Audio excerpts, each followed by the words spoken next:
Welcome everyone. In this session, we have Anisha Dubhashi, a data scientist at Nordstrom, Jessica Marx, a data scientist at Nordstrom, and Dana Lindquist, a PhD and a senior technical PM at Nordstrom, presenting Nordycast, a flexible forecasting library. Just a quick note for folks attending that please post your questions to the Q&A tab and not in the chat. And with that, off to you. Thank you, Simran. So good afternoon. I'm Dana Lindquist. I'm a data scientist and a technical program manager at Nordstrom. And I'm here with my coworkers, data scientist Anisha Dubhashi and Jessica Marx. So when you think of Nordstrom, you probably think of clothes and maybe shoes.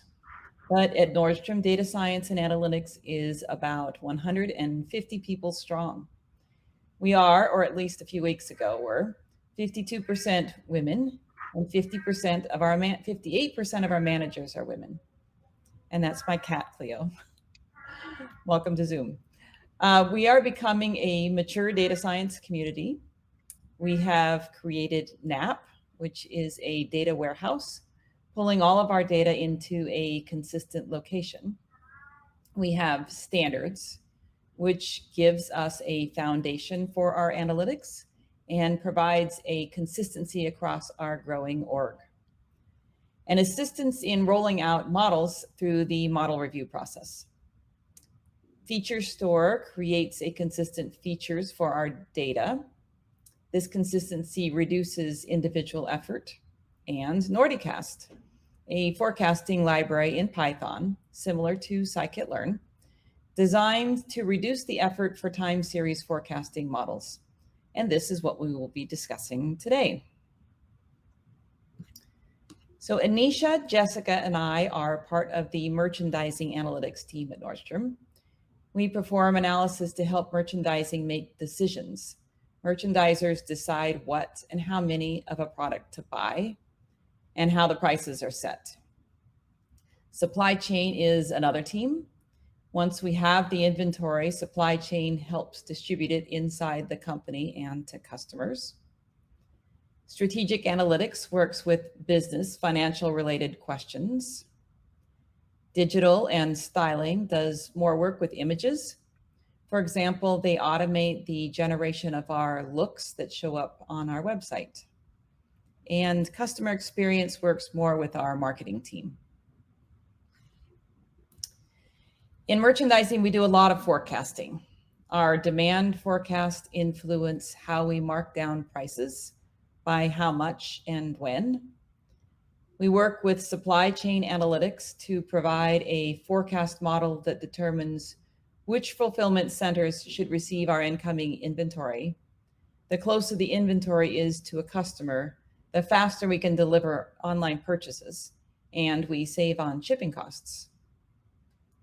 Assortment health determines the trends in shopping, forecasting if our inventory is too heavy or light in areas such as price, color, type of item. And size curves uses forecasts to help determine how many of each size should be purchased of a particular item. There's a great deal of value to the company in automating this work through data science modeling. And our models make better and more accurate decisions. So we do a lot of forecasting. The idea with Nordycast is to collect the repetitive tasks for forecasting into a standard package. So this saves us a great deal of time, as you can see on this slide. The package contains data processing, feature engineering and selection, models, of course, deployment tasks, result visualization, a lot of the repetitive tasks. You can use the models that already exist in the package or add your own model using the existing above mentioned parts of the package. Nordycast is open source at Nordstrom, so it's a community effort. We use Nordycast to use Nordycast at Nordstrom, you simply pip install it, but it's only for internal Nordstrom use. I'll now pass this to Anisha to talk about more details of the package. Thanks, Dana. So what did it take to build out this package? We want to talk through all the stages that we went through, since building an open source package is a really large time investment, and we had to balance it with our work on other projects. In some of these stages, we were able to dedicate all our time to building Nordycast, and in other stages, we were working simultaneously on other things. In stage 1, we started scoping the problem. We surveyed our whole analytics org about their forecast-related projects, and we figured out our opportunity. Is this really a worthwhile idea? And what do we need to build so that others will actually use Nordycast? After understanding requirements, we mapped out the architecture of what we'd have to code and how it would fit together at a high level. Of course, it's really hard to plan out what the structure will look like before writing any code, so we quickly moved to stage 2, and we kept coming back to make changes to our architecture as we learned more about what we were trying to do. In stage 2, we did the bulk of the coding, building out our main classes, data prep, and forecast model. We actually did a lot of pair programming in this stage, where we take turns sharing our screens and coding, and the pair programming really helped us all know the code base very well. Throughout the stage, we continuously refactored our code, adding flexibility and functionality as we thought of it. So stage 3 was all about preparing for our first project, creating a production pipeline in Airflow, as well as online documentation in GitLab pages, which is similar to scikit-learn's documentation, where you can see all the different functions that we have and their doc strings. So having these parts built out really helped people onboard to Nordycast faster. In stage 4, we started supporting our first project, price optimization, which helped us fix our bugs, make sure everything was running smoothly, and also helped us add new functionality that we hadn't yet thought of. We're currently in stage 5, rolling out to the merch team. And so far, it's been great getting different projects' perspectives on forecasting. By the end of this stage, all the merch projects that Dana talked about will be using Nordycast. And after that, we're hoping to roll out to the entire org. We've already gotten a lot of interest from other teams wanting to contribute, and we're excited about how robust this package will be soon. So let's get into what the package actually does and what it looks like to use it. So our first main class is data prep. It'll grab your data, sample it, and impute any missing data.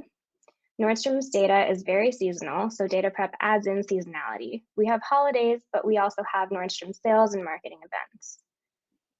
Lagged features are really important for forecasting, and data prep creates these for whatever variables you specify. Data prep also does aggregations, making target encoding for categorical variables easy.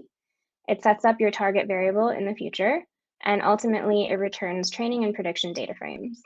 So all of this is done in these few lines of code on the right side. First, you import the package, then you'd add your project-specific inputs, and these are things like, what's the name of your target variable in your data set? Are you forecasting at the month or the week or the day level? What granularity is your data set at?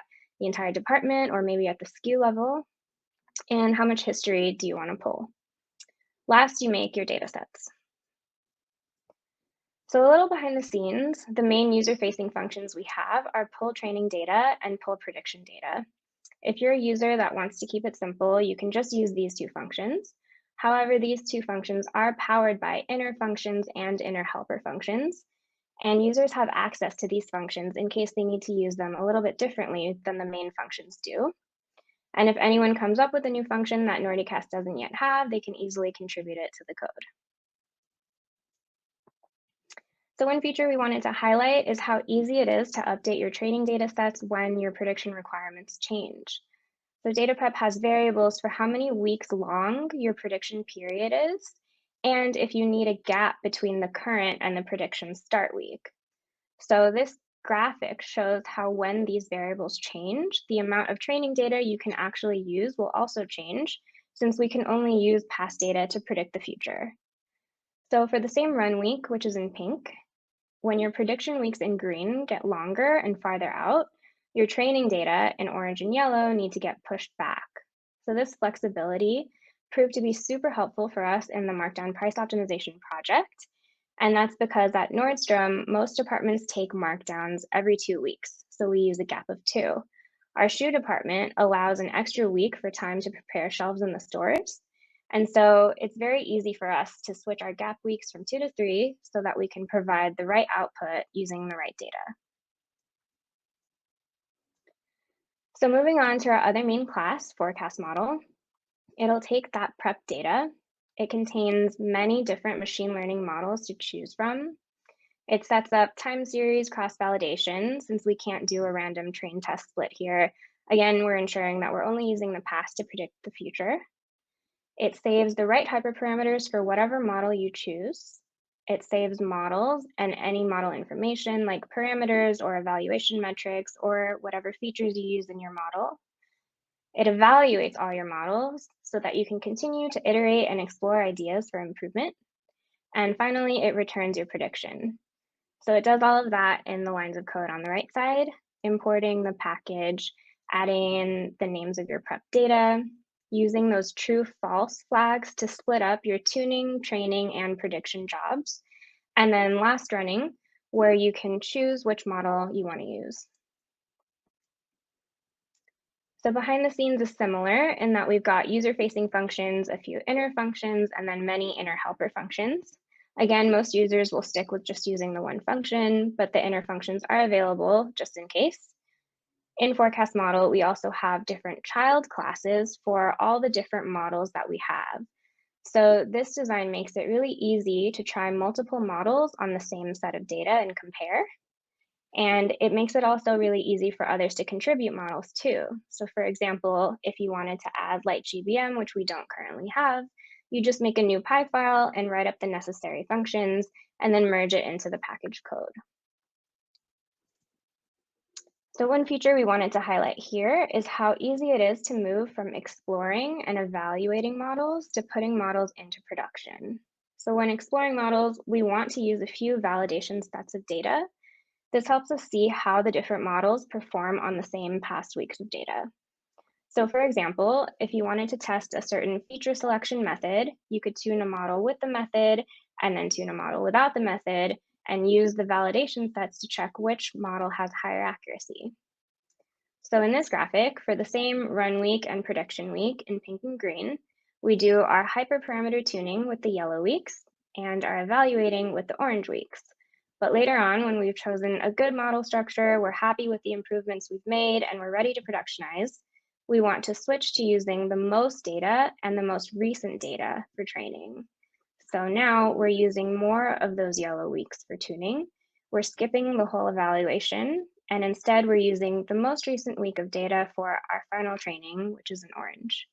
So we found having this control to switch back and forth between exploration and production to save us a lot of time. So now I'll pass it off to Jessica, who will go into the impact of Nordycast on one of our projects. Thanks, Anisha. Now I'm going to talk about Nordycast in action. So Nordycast powers the code base for our markdown optimization models, which determine put on sale, when, and what their new prices should be. The goal of this is to make sure we're offering our customers the best price at the right time. We rolled out this model to our full price space during Q4 2021, and the results were called out as significant contributions to EBIT in our last earnings call. The scope of markdown is definitely not small. Between full price, meaning Nordstrom, and rack, there are approximately 140 models. We forecast and offer predictions at the customer choice level, which means style and color. So for example, an Adidas sneaker in color navy. This is computationally and logistically complex because prediction accuracy at this level of granularity is challenging, and it's important to have an agile and flexible infrastructure that doesn't improve one model's accuracy at another's expense. Not surprisingly, there's a direct correlation between model accuracy improvements and lift in measurable business outcomes. One component that has truly led to those wins is Nordycast's parallelization class. So as I mentioned, between two different channels, we have 70 model categories. Examples being things like women's sneakers, men's outerwear, makeup and skin care. Those contain different hyperparameters, possibly different models, different in every way. And just a few lines of code can speed up the processing time of a job by approximately 10 times by allowing 10 jobs to run in parallel in Airflow. A neat feature of this class is that it also balances the amount of work across each parallel based on the amount of data to process, so that the parallel jobs can finish at roughly the same time.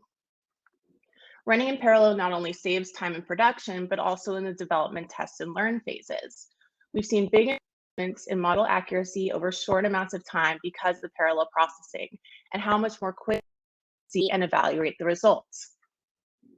How do we evaluate different models? Well, Nordycast saves the models, hyperparameters, and their evaluations in an API. And this is a nice segue into introducing Nordycast's visualization class. So I love data viz, but sometimes, especially as originally an R user, I find that in Python visualizations can be a bit cumbersome. Nordycast allows users to generate a variety of insightful graphics with, you guessed it, just a few lines of code. Here we have a sampling of different Nordycast visualizations. The top left chart breaks down model error metrics, user-defined category. It shows model evaluation metrics, apples to apples comparisons of different models. So here we're comparing random forest and XGBoost models, each with different numbers of features to see which ones are the most accurate. In the center, we have a chart looking at a sample of predictions versus reality at the most granular level of the model. This allows the user to identify trends in the prediction errors. Here we see that more than half the time the model is over-predicting, which gives us an idea of where to dig into the data sets, training, etc., and where we could improve. A correlation matrix, and on the bottom right are two visualizations related to the time coverage of the model, which Anisha has also talked about. When is the prediction period? How far back do the lag features go? How are the cross validations broken up, etc. We also have other visualizations not pictured here, such as measuring feature importance. Next slide. So using and contributing to Nordycast. As Anisha mentioned, we have extensive documentation not only on the functionality of the package and the code, but also how to use it. One of the easiest ways is probably to leverage our tutorial Jupyter notebook, which illustrates different scenarios and modules with actual Nordstrom data. For an ad hoc forecast, it's easy to just update different fields in the tutorial notebook and run it through Jupyter as needed. We encourage contributors to create issues and merge requests. These contributions could be, as Anisha mentioned, new models or new visuals, bug fixes, whatever the user thinks would be helpful. We maintain our code base's integrity through unit tests, code reviews, and pipelines so as not to disrupt any projects that are currently leveraging the package. And this can also be a safe space for contributors who are new to open source development to get an introduction to this process in a supportive environment. So let's talk about the future of Nordycast. Oh, next slide. There.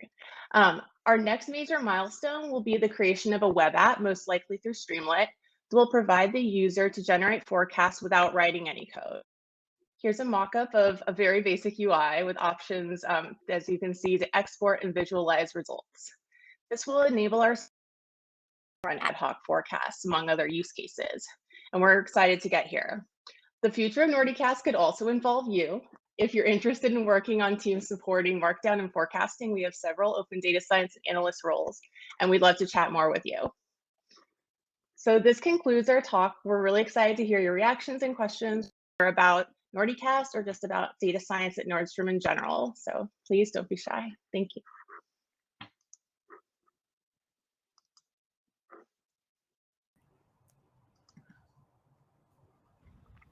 It looks like we have a couple questions. So one says, what Python plotting library does Nordycast take advantage of?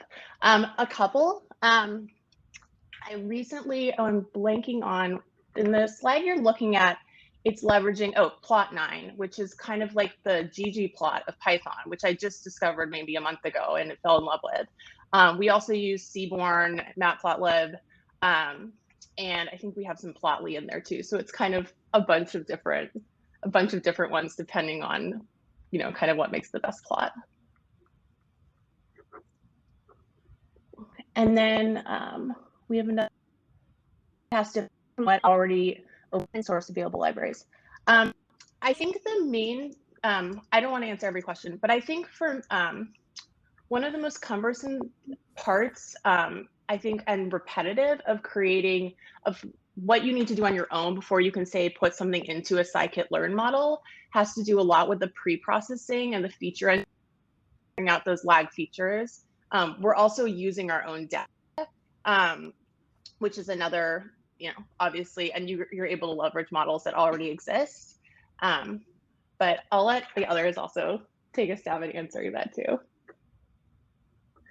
Yeah, I would say we're definitely building on top of all of the open source libraries that are out there, but we're definitely doing a lot of data prep processing on our own with those lagged features.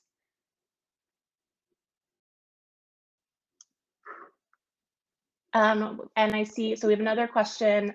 How does the training pipeline handle hyperparameter tuning?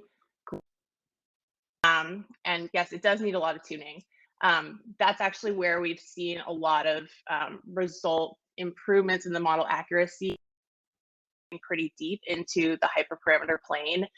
We use hyperopt as the basis for tuning. And then, like I said, using the parallelization has also been really helpful because, as you can imagine, it still takes a long time to run. But yeah, hyperopt is the main. Yeah, and just to add on to that, we also have a config file where you can basically say what types of parameters, hyperparameters that you want to tune. And that'll just go directly into your repository, and Nordycast will read that file and then tune whichever ones you want to.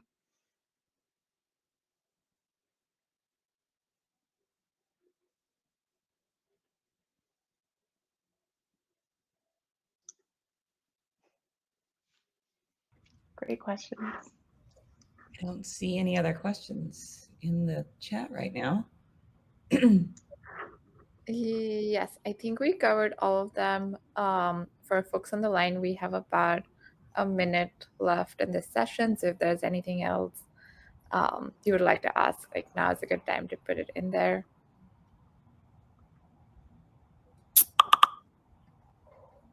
While we wait for another question to come, I had one actually.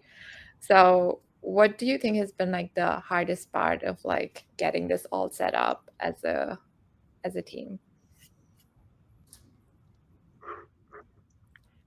I think we doing this not as our primary job. It's a kind of a secondary thing. So it kind of comes in fits and starts sometimes, where there'll be a lot of effort put into it, and then it'll sit on the shelf for a little bit because other priorities have come up. So I think that's probably one of the hardest pieces. It's just not having that concerted time to work on it. We are hiring, so hopefully that will help us get more people that can work on Nordycast. Yeah, just learning more about software development. I come from a technical background, so learning a lot of this was just learning as I go and reading articles about how to structure a package and figuring it out. But that's also been probably the most.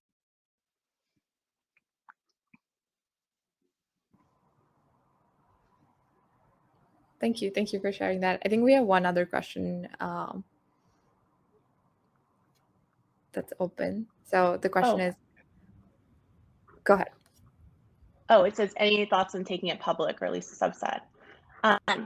Yeah, that's a good question. I wonder if there's a way. I mean, right now there's obviously a lot of parts of it that involving our data and whatnot that wouldn't be, we wouldn't be able to take public, but simply, I think a lot of the utilization around pre-processing and things that could be more, it's definitely something interesting to think about. Thank you.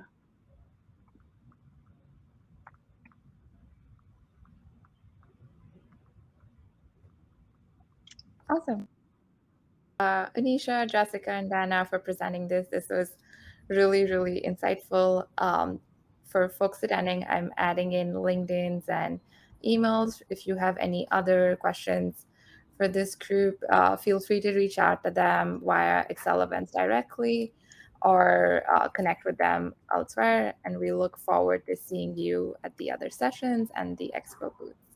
Thank you so much. Thank you.